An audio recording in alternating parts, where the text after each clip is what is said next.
In June 1972, a woman appeared in Cedars-Sinai Hospital in Los Angeles, California, in nothing but a white, blood-covered gown. Now this in itself should not be too surprising, as people often have accidents nearby and come to the nearest hospital for medical attention. But there were two things that caused people who saw her to vomit and flee in terror. The first being that she wasn't exactly human.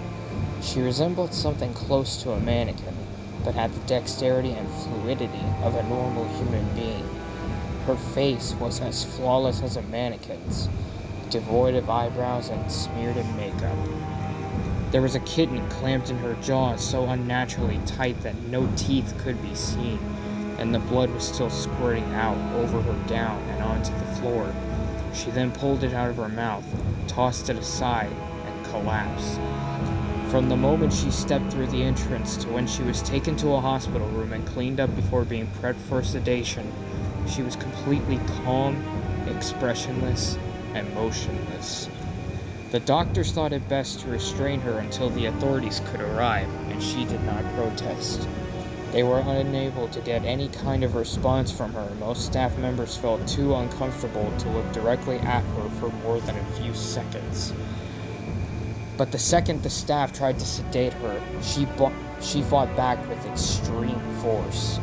Two members of staff had to hold her down as her body rose up on the bed with that same blank expression. She turned her emotionless eyes towards the male doctor and did something unusual. She smiled. As she did, the female doctor screamed and let go out of shock. In the woman's mouth were not human teeth, but long, sharp spikes. Too long for her mouth to close fully without causing any damage.